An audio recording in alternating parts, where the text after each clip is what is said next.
tó ẹ̀yin ènìyàn wa ẹ kú ojúmọ́ láàárọ̀ yìí a kú bójọjọ́ ti rí káàkiri tìbútòrò orílẹ̀-èdè yìí. Ọlọ́run ọba tó ní kápá ọlá, alágbára lórí ohun gbogbo, ọba tó lè ṣe ohun gbogbo, ọba jípọjọ́ kúdà yóò mọ tì wá lẹ́yìn níbi gbogbo níbi ìrìn àjò wa. Kò ní já gbèrè tìjú, àṣírí wa ò ní tú, ọ̀nà ìdímúlọ́kọ bẹ́ẹ̀ náà ọ̀nà ìdímáládàá, ọ̀nà ò ní dímọ́ wa ò ní gbogbo ìrìn àjò wa gbogbo lágbára lọ́wọ́ Elédùà.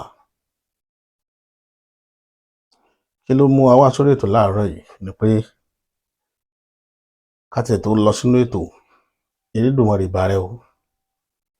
Ìwọ lọ́ba àjíkẹ́ ọba àjíkẹ́ ọba afẹ́nifẹ́re ọba àjùwàgbé agbẹnimọ́dẹ̀yìn afúnimọ́ṣèrègún ọba alógunlọ́lá ní ìlẹ́yẹ ọ̀gbọ̀ngbọ̀n tí gbára àdúgbò abọ́ gbogbo tí fi yọ ọmọ ẹ̀nú ọ̀fìn ìbà. Ìbà àwọn arúgbó aṣọ mọ́ balẹ̀, ìbà àwọn akáṣọlérí mọ́rẹ̀rù obìnrin bàmìbàmì tán yanyan. Ẹ̀yin láfíjú ẹlẹ́yẹ tí wọ́n bàtà dé, àfíjú ẹlẹ́yẹ tí jẹ́ ní gbangba ilé ọba ìbà yín o. Àfíjú àgbààgbà tí so kùtùkùtù mọ́wọ́ ẹjọ́ ojú wa ṣe. Láàlú dọwọ́ rẹ, òbẹ̀lẹ́kún sunkún kẹ́rù òbẹ̀lẹ́kún ọ̀bà násọ̀rọ̀ tí ò tó dá sí ẹlẹ́kún sunkún láàárọ̀ yẹn ṣẹ̀jẹ̀. Ó ní mẹ́sùmí láàárọ̀ yẹn sọ fún ẹbọ aláṣẹjẹ látọ̀ pa ẹ̀sùn mọ́ sí mi ọmọ ẹlòmíì ní ọlọ́ṣẹ́. Wọ́n sì ilẹ̀ Yorùbá náà wọ́n jẹ́ kí ilẹ̀ Yorùbá ó dàrú. Ọ̀dọ́ rẹ̀ ilẹ̀ ọ̀gẹ́rẹ́ afọkọyẹrí alápòkà tó dá lápò rẹ̀ bẹ́ẹ̀ kò lójú balẹ̀ ilẹ̀ alánú ilẹ̀ ìbà rẹ o. Ọ̀rọ̀ tó kété bá balẹ̀ sọ ní ilẹ̀ mọ́ gbà. Àbẹ̀ọ́ ni wọ́n jà sí ọ̀tẹ̀. Wọ́n jà tójú ilẹ̀ mọ́lẹ̀ wọ́n jẹ́ kẹ́gun ayé ogun alẹ́sẹ̀ wọ́n jà dìsọ́fìn àwọn àgbàlagbà. Aṣọ ọ̀ka ènìyàn wọ́n jà bá wọn tẹ́ o. Ẹni tá a ṣẹ̀ tá a bẹ̀ tí ò ní gbà ó dọwọ́ rẹ̀ Elédùmarè wọ́n jà bá wọn dá nǹkan papọ̀. Ìbà rẹ̀ tó gbé wa wá lówùúrọ̀ yìí kì í ṣe nǹkan rẹpẹtẹ. Àlàyé ráńpẹ́ ni lórí àwọn nǹkan kan tó rújú. Nínú ètò tá a ṣe lánàá, ẹnìkan wọ́n ń pè ní ẹni Ẹgbẹ́yẹmí Isiaka, I think it's Ẹgbẹ́yẹmí Isiaka or something like that. Mo rí i pé wọ́n try láti defend ìjọba. Ìmọ̀pá a lè má rí àwọn èèyàn bẹ́ẹ̀ lẹ́ẹ̀kọ̀ọ̀kan. Kì í ṣe láti wá bá wọn jà àbí láti go against opinion wọn. Oníkálùkù ló ní right sí opinion ẹ̀. At least láti sọ fún wa pé kò sọ́gbọ́n tán fẹ́ dá. Bàbá Bọ́lá Ahmed Tinubu yóò wọlé sọ̀lọ̀sọ̀lọ̀ ni. Mo kàn rẹ́rìn-ín, mo rí pé wọ́n yìí sọ olóṣèlú.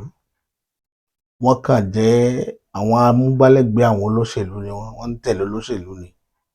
Wọn ò mọ nǹkan kan nípa ètò òṣèlú. Irú yín náà wà ń ta nígbà ayé Jonathan nígbà tí kéèsì báyìí ṣẹlẹ̀. Nígbà yẹn mo dẹ̀ prove ẹ̀. Mo mọ iye àwọn èèyàn tó láwọn bẹ́ẹ̀ tiẹ̀ pẹ̀lú mi nígbà ayé Jonathan gbà tá a predict election. Mo ní Buhari ó nà pa pẹ̀lú nǹkan tó wà ń ta lọ́wọ́lọ́wọ́. Buhari máa nà pa. Buhari dẹ̀ nà pa. But àwọn tí wọ́n sọ̀rọ̀ yìí, Isiaka Ẹgbẹ́yẹmí yìí kò rí títí ilẹ̀ Yorùbá gan rò. Ẹ kọ́kọ́ wo ilẹ̀ Yorùbá gan pẹ̀lú election. Ẹ lọ wò ó. A ní state mẹ́fà péré, just 6 states.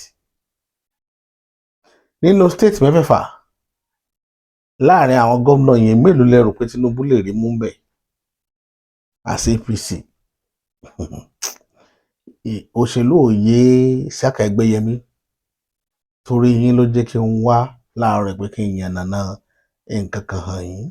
Mo ń láì kí n hàn ibi area tí má ti good dáadáa kí n tọ́ mi ń bẹ̀ kí n wá ráyè explain fún kí n gbé yín lọ sí school. Mo fẹ́ school yín lórí ọ̀rọ̀ politics ní Nàìjíríà.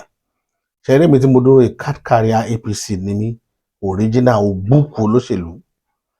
èyí ṣòṣèlú ká máa wò lórí tẹlifíṣàn àbí à ń wò lọ́kàn àtàjọ ń wà nù tàjọ ń plan strategic place ni máa ń wà kẹlẹ̀ mọ̀ bọ̀ kí ló mú mi fàsẹ́yìn díẹ̀ nínú òṣèlú ni pé mo kàn rí báwọn èèyàn ṣe ń dààmú mo rí pé olóṣèlú ló gbogbo ìdààmú tẹ́rí tó wà lára àwọn èèyàn lórílẹ̀‐èdè olóṣèlú ló kàn sí òdodo ọ̀rọ̀ tó korò táwọn kan ìfẹ́ gbọ́ nìyẹn àwọn náà dá omi ìdààmú sórílẹ̀‐èdè yìí lánàá wọ́n béèrè lọ́wọ́ àwọn èèyàn méjì kan wà wọ́n sọ̀rọ̀ lórí solution ìlú yìí pé kí ni ó wàá jẹ́ solution káyọ̀ máa béèrè lọ́wọ́ yẹn pé kí ni ó jẹ́ solution Buba Galadima wà náà àwọn tó béèrè question yẹn lọ́wọ́ ẹ̀ lórí AIT tọ́lọ́mbá ní kí n ní àǹfààní àti mú fọ́nrán yẹn wá kẹ́ ẹ wò ó rí question tó ń béèrè lọ́wọ́ ẹ̀ kò rí dáhùn dáadáa accurately bó ṣe yẹ kó dáhùn ẹ̀ but gbogbo wọn kéèyàn máa lọ bẹ̀bẹ̀ pé káwọn fẹ́ kí British padà wá kó wá recolonize wa ṣe pé àwọn yẹn wà self-centered gan kéèyàn wọn sọ pé òun fẹ́ kí British padà wá recolonize wa torí pé wọ́n á rí pé gbogbo àwọn atẹ́rí tó wà àwọn front yẹn kò sẹ́nibọ̀lì tó ní idea tán lè fi control tán lè fi tún Nàìjíríà ṣe no idea bàbá Bọ́lá Ahmed Tinubu ò ní idea yìí rárá àwa tá à ń sọ̀rọ̀ àmọ́ nǹkan tá a rí tá a fi ń sọ tá idea bá wà ní 2 years a pariwo kíní yìí mọ́ Jonathan nígbà yẹn pé paper economy ló ń pa ìlú yìí ló ń pa wá ẹ máa jókòó láti first year téèyàn bá lóun fẹ́ handle economy even tí gbogbo àgbáyé tí gbogbo president àgbáyé bá sọ pé economy làwọn fẹ́ tún ṣe ní country wọn ò ní ṣe nǹkan kan fọ́dún mẹ́rin àkọ́kọ́ kò sí ibi tí wọ́n ti ṣerú ẹ̀ ó ti rí ibi tí first leader ti ṣubú ibi tí Buhari ti ṣubú ni Buhari gbé bọ́dà tì for 8 years kí ni result at the end of the day ebi ń pa àwọn èèyàn nílùú ìní tí ò lójú tí ò nídìí dòní nígbà tẹ́yìn dẹ̀ ń lọ bẹ̀ tá à ń dìbò fún yín àwọn bá bàbá sọ̀rọ̀ bàbá ẹ̀yin economist ní gbogbo yẹn mọ̀ pé gúùdù ẹ mọ̀wé ẹ má bá ń kan ẹ fẹ́ tó economy ṣe o àwọn ibi tí economy ti jò ní kẹ́ lọ mọ́ ṣiṣẹ́ ní lórí ibi tí lapses ti ń wà kí ni tá ti ní lapses iná Nàìjíríà ò dá wá number 1 nìyẹn orientation ti Nigerian law enforcement agencies tí wọ́n ní orientation wọn pọ̀ gan arabi tí economy wa ti ń wà sabotage nìyẹn ẹ mójútó ó jẹ́ number 2 number 3 orí pàṣípààrọ̀ bá ṣe ń ṣe ètò ọjà buying and selling wa ẹ lọ wá bẹ ṣe máa jẹ́ kí price control wà ẹ bá kọ́ ṣàwọn yẹn lọ náà ìgbà election àwọn sọ pé fẹ́ build economy fún orílẹ̀-èdè ẹ rí economy ẹ lọ bèrè gbogbo president Nàìjíríà economy gbogbo wọn fẹ́ build láti ọdún tí wọ́n fall sí lójoojúmọ́ tó fi dòní tí wọ́n rí build because economy àgbáyé ò dúró dè yín èyí tẹ́ fẹ́ build tí tàgbáyé tẹ̀yìn ti lag behind yẹn kò dúró òun tẹ̀síwájú ni but inú ilé yín báwo lẹ ṣe kọ́kọ́ fẹ́ rí build ẹ̀ náà tẹ́ bá lẹ́nu build economy àwọn tẹ́ fẹ́ build ẹ̀ lọ́wọ́ wọn ti corrupt ibi tí problem tí lapses ti ń wà nìyẹn o adẹ̀ ń pariwo kí ní ìgbé ẹ má dùn lórí paper work economy àwọn fisicati ń tà rí láàrin gbúrò kọ́kọ́ fix ẹ̀ náà kó kún un bẹ́ẹ̀ kẹwàá ògbó economy ò ní ríbi jókòó tí orderliness bá kọ́kọ́ wà náà ìjókòó gbogbo nǹkan padà settle lẹ́ẹ̀kan náà ni a settle from there brain local okay ẹ̀yin náà wò ó sìn ẹ̀yin lè fẹ́ build economy ẹni àwọn yẹn lára nígbà tí ẹ ń bọ̀ wọ́n sọ òyìnbó kan tí bàbá máa ń sọ yóò ní I will slow down purchasing power mọ́ mí ni ẹni ẹ ní owó lọ́wọ́ kò ní ká nǹkan tẹ́ ẹ fẹ́ fi rà that is the meaning I will slow down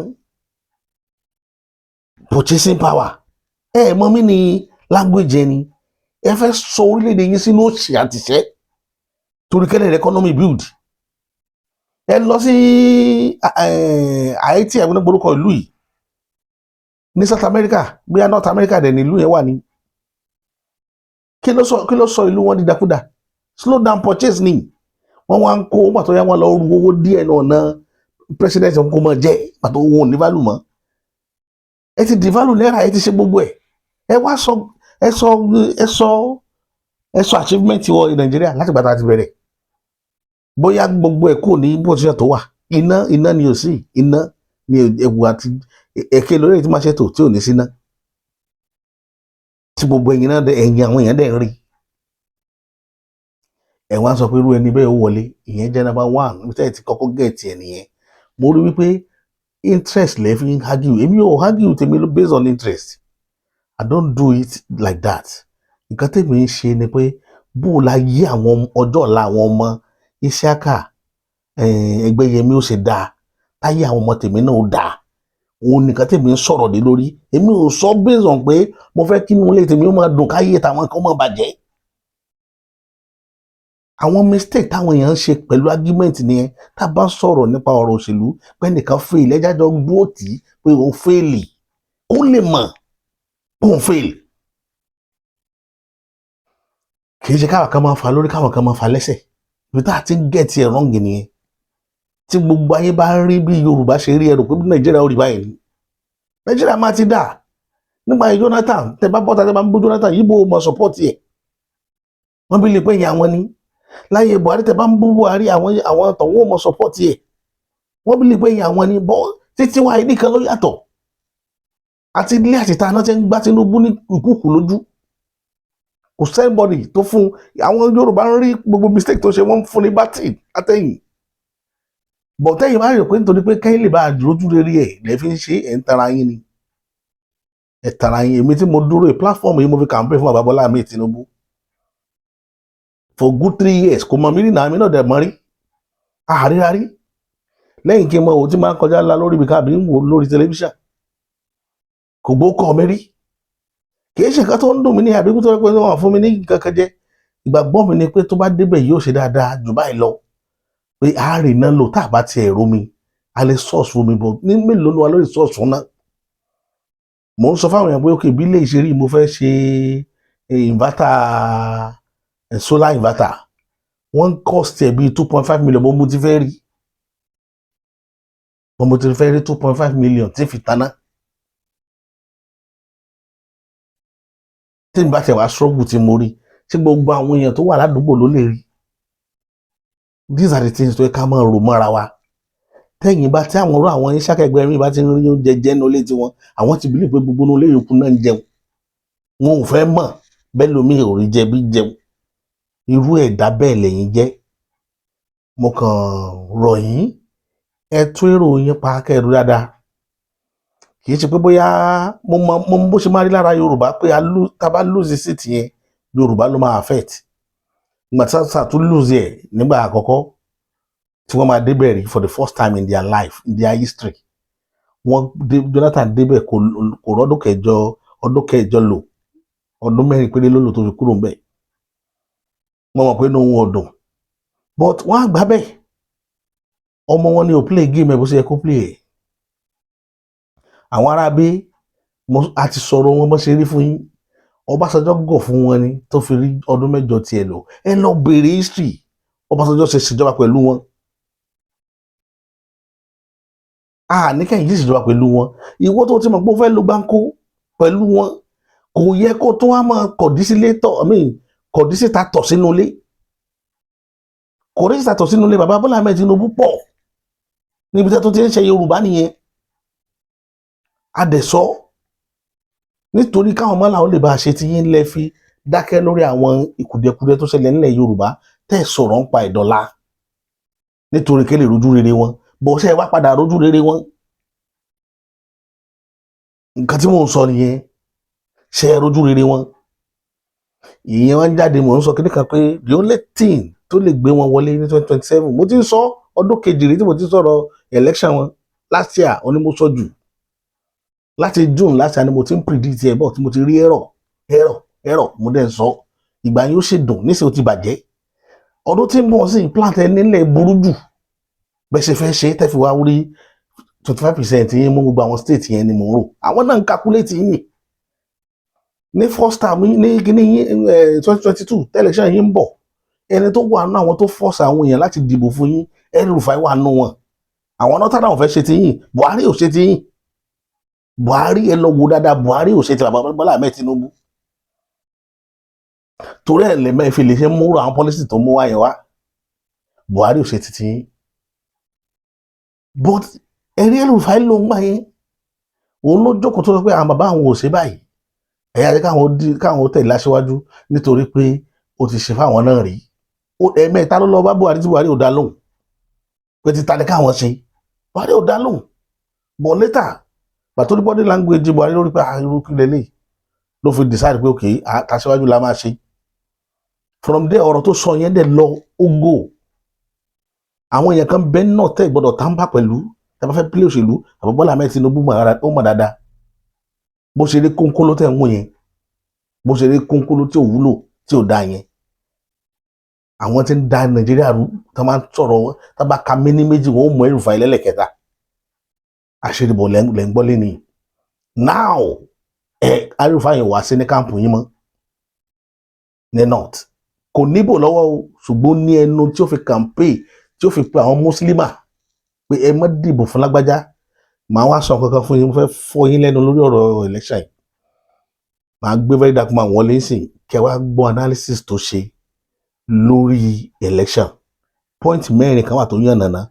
Ó sọ̀rọ̀ nípa education. Ó sọ̀rọ̀ separation. Ó dẹ̀ sọ̀rọ̀ nípa politics. Nípa population tá ń lò. Ẹgbọ́n analysis very dark man. Kó má dà pé mi nìkan mo sọ̀rọ̀ jù láàárọ̀ yìí. Mo fẹ́ kẹ́ gbọ́. All right, so I'll tell you something. Terrorism will not stop in Nigeria anytime soon. As a matter of fact, what we are facing now, it will double in more years to come. We'll suffer more. Our children will suffer more. Because there's only one solution to terrorism in Nigeria. There's only one solution to the future of terrorism in Nigeria. Just one solution. And we need a leader with vision to carry it out. Now, 80% of the terrorist groups we have in Nigeria are Hausa speaking. They are from the north. 80% of them are from the north. 80% of the terrorists in Nigeria are Hausa speaking. They are from the north. 80% of the kidnappers we have in Nigeria are also from the north. They are all Hausa speaking. And at the same time, the most hardworking people in Nigeria are from the north. They are Hausa speaking people. The most loyal people in Nigeria are from the north. They are Hausa speaking people. The most honest people in Nigeria are from the north. The most less money conscious people in Nigeria are from the north. When I mean hardworking, I'm talking about manpower work. We are talking, if you want to do a construction in Nigeria, you want to build a house, you want to build an estate. The people that will do the mixing of cement, that will carry it 3-story building, they'll take the cement there, are the Hausa people. They are ready. They are ready to do the work. If you go to the market, you buy things. You want to take them to your car after you buy your tomato pepper. Who is going to take it with the wheelbarrow? It's the Hausa man. The Hausa man is going to help you do it. It's their bookies. If you buy a big farmland and you want to start cultivating, you need somebody to do the ridges or somebody to clear the farmland. Who is going to come do it for you? He's the Hausa man. Because he just wants to earn money to feed himself and his family. They are not material things conscious. That's why most of them don't even have bank accounts. I'm not telling you some. I'm telling you most of the Hausa people don't have bank accounts. They put their money in their pockets. They just keep it there. They are not worldly or money conscious. And that is why it is easier to use them for terrorism. You know why? The only solution is to educate the North. Any visionary we have in Nigeria, any leader that would take 4 years out of his 8 years to educate the North, force education on them, let them study, let them have the knowledge, because knowledge is power. Let them have that knowledge. Until then, Nigeria will suffer more in years to come. And I will tell you why. You see, in the North, they don't go to school. They study religion. And that is why the only few people that went to school use that to their advantage and use these people as their weapon and as their warriors. If I want to start terrorism today, it's easy. I have men. Where will I get the men? I'll go to Maiduguri, or I'll go to Zamfara or somewhere. If you go to Kano today, let's start with Maiduguri, right? That I've been to. You see a lot of young children on the street, beggars, plenty. I can pack 10,000 if I want and bring them to Abuja now. How will I take them here? I'll use religion to bring them. Then feed them. Because that's the mentality. They don't know better than feeding. Feeding and to study the religion. That's basically what they know. So it's easier for very dark man to start terrorism if you bring them. And this is why the elites know these things. That is why they can never educate them to know better. A young Hausa boy cannot sit down and think about being a graphic designer. A young Hausa boy cannot sit down and think about studying technology. They don't do it there. Again, that is why the few that went to school are the ones controlling the whole region. And they use it to their advantage. And once they study, what do? The ones that go to school, they use it in politics. They become politicians. And where do you get the highest number when it comes to politics? You get it in the north. All they have to do is to tell them, this person does not agree with our religion. And they go against you. You see? There's a whole lot of power there. The day they start studying to know better, that's the day Nigeria will be liberated finally. Or you divide the country. Now, if you talk about dividing the country, it's still going to be a problem. Because they will still cross and enter your country. The only way you can achieve division is when you educate. They must be educated. The North must be educated. They should force education on those people. I'll tell you. Maybe you can start with family planning. Because tell me why a man or a man in the North doesn't have money. You are earning at least 1,000 naira or 500 naira every week. Or maybe God bless you, you just do one or two things. You get it. Then you go and carry, you sleep with your wife, get another wife, sleep with that one, and you give birth to like 10 children. All of them start doing alimajiri to feed because you can't feed them. And this is why it's easier to get them to join them to do terrorism because they don't know better. You give them gun and you give them more money than what they are used to. But the money is not the problem for the Northerner. All you have to do is to use religion. Just put in religion in their head and tell them, this thing you are going to do, it is what the Quran said. I should tell you the craziest part. Some of these Boko Haram people, some of these terrorists cannot read the Quran. That's the craziest part of all of this. They only know how to pray in the box. The everyday prayer and the Friday prayer. These people don't read. If you bring a Boko Haram now, he cannot study the Quran because he doesn't know it. So whoever interprets is the leader. That's the one that will tell him that, oh, and this thing I'm telling you, you should ask. 80% of the terrorists cannot read the Quran. So their leaders are the one that can read. So whatever interpretation the leader gives, that's what they follow. You see, we are in a big mess. They have the population. With so much population without education. Do you understand? Yeah. Until then, Nigeria will face a bigger problem. Good luck. Jonathan had that vision, but it was not complete. He was also distracted. Good luck concentrated on the North.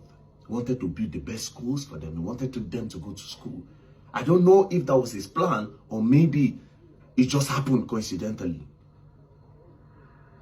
But you know where the problem is? If you try to educate the North, you have more hell to face than anything. That's why I say you need a vision with strategy and a leader. You need a leader with strategy and a leader with a vision, a strong vision. And I'm not talking about political vision. I'm talking about the vision of the future of Nigeria. I feel the need to also add that even if America comes today, even if they bomb all their camps today, even if they bomb them, they'll still arise.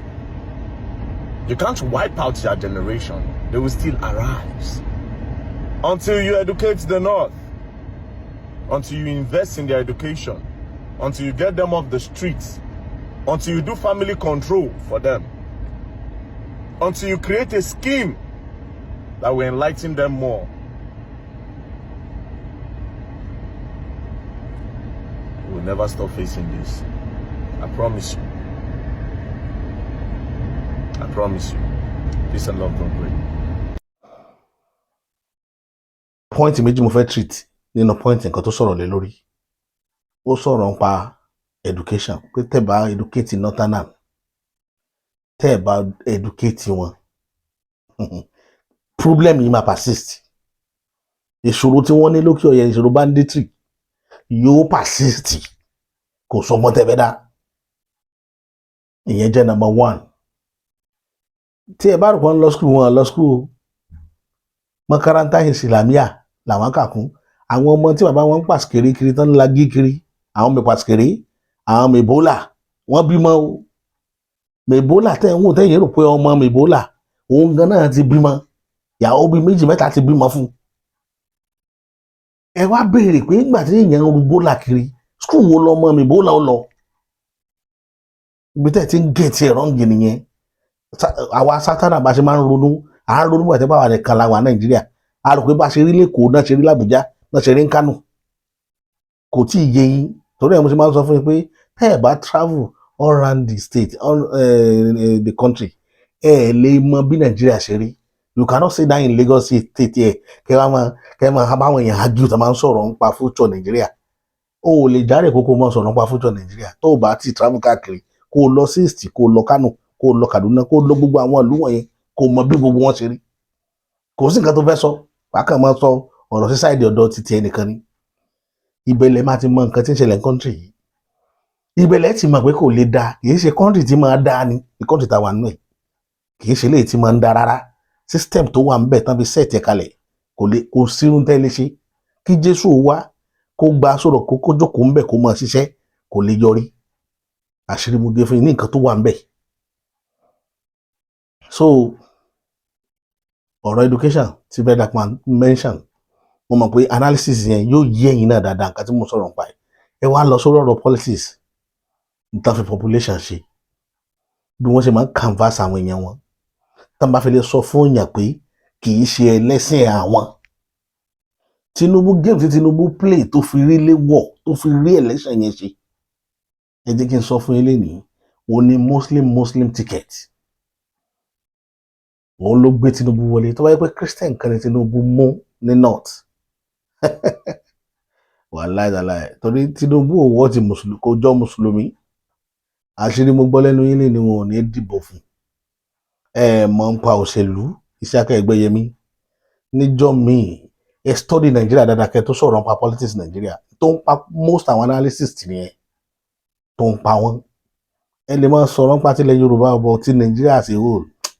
Ẹ mọ̀ ń pa ẹ̀. Ẹ kàn kúndùn òyìnbó sísọ ni. Ẹ mọ̀ kankan. Kò sí dògbà kankan tẹ́ ẹ mọ̀. Èmi ò ní sọ jù báyìí lọ lórí ìkànnì yín lénìí. Títí látọ̀ fi máa mú àkọ̀tún ètò míì wá lórí nǹkan tá a yàn nàná yìí. Èmi ni tiyín tòótọ́ Bàbá Àṣà.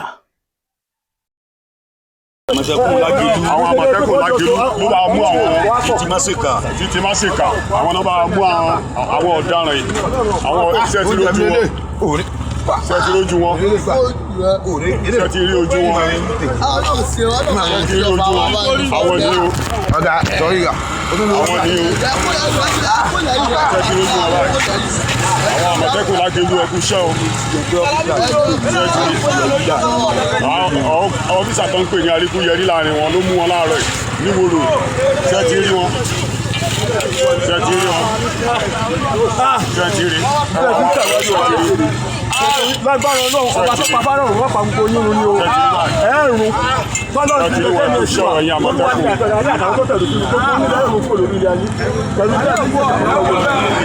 Balógun kí iná Aríkúyẹrí ọ̀gá àwọn APC níwòrò òjò òun ló mú àwọn ilé láàárọ̀ yìí ṣe ti rí nǹkan ẹ̀yìn tó bá Àmọ̀tẹ́kùn ẹ̀yìn ká fọ́ra ṣe ti